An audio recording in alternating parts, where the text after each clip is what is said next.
Bag'rikenglik chinakam islomiy fazilatdir. Bag'rikenglik arab tilida samahatul islam deyiladi. Samoha so'zi saxovat, bilmoqlik, bag'rikenglik va yengillik ma'nosida ishlatiladi. Shu sabab samahatul islam iborasi islom bag'rikenglik va rahmat dini ekanligini ifodalaydi. Alloh taolo bu haqida o'zining muborak kalomida shunday marhamat qiladi. Alloh sizlarni diniy urush qilmagan va diyorlaringizdan chiqarmaganlarga yaxshilik va adolatli muomala qilishdan qaytarmas. Albatta Alloh adolat qiluvchilarni yaxshi ko'radi. Mumtahana surasi 8-oyat. Tadqiqotchi va tarixchi olimlar islom hukmron bo'lgan davrda boshqa din vakillariga munosabati haqida shundoq to'xtalib o'tishadi.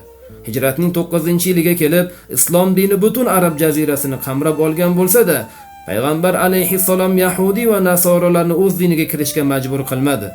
Islomning bag'rikengligini 9-hijriy yilda payg'ambar alayhissalomning Najroniy episkopi Nasroniy Abul Horisga yozgan maktublarida ham yaqqol ko'rishimiz mumkin.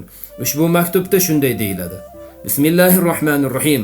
Allohning rasuli Muhammaddan Najronning bosh episkopi Abul Horisga va uning barcha ruhoniylari va episkoplariga. Amma ba'd. Bosh episkopga, uning ruhoniylari va boshqa episkoplarga ma'lum bo'lsinki, sizlarning cherkovlaringiz, ibodatxonalaringiz qanday bo'lsa shundayligicha qoldiriladi. Sizlar o'z ibodatlaringizni xur va erkinsiz, birontangiz o'z mansabi va maqomidan chetlashtirilmaydi. Diniy marosimlaringizda hech narsa o'zgartirilmagani kabi, mazkurlardan ham hech narsa o'zgartirilmaydi. Modomiki episkoplar ahdga, ya'ni o'zlarining asl injillariga sodiq qolsalar va undagi ta'limotlarga amal qilsalar, Allohning va rasulining himoyasida bo'ladi. Kim ularni bu narsadan to'sadigan bo'lsa, u Allohning va rasulining dushmani bo'ladi. Bu maktub ahli kitoblar Arabiston yarim orolida o'z ibodatlarini emin-erkin ado etish huquqiga ega bo'lganligi, hech kim ularni bundan to'sib tazyiq o'tkazmaganiga dalolat qiladi. Hijratning 9-yili Najron elchilari bosh episkopi Abul Horis boshchiligida Madinai Munawvaraga kelishdi.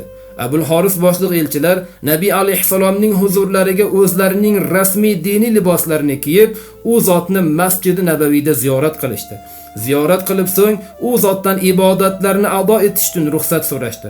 Nabiy alayhissalom ularga Madina masjidida ibodat qilishliklari uchun sharoit qilib ruxsat berdilar. Shunday qilib, ular musulmonlarning masjidida Baytul Maqdisga yo'nalgan holatda ibodatlarni ado qildilar. Ana shunday, islom o'zidan avvalgi samoviy dinlarni hurmat qilish bilan cheklanmay, o'sha din ahlilariga cheksiz muruvvatlar ko'rsatdi. Ularning haq-huquqlarini qonun bilan mustahkamlab qo'ydi. Madaniyat va an'analariga ehtirom bilan qaradi.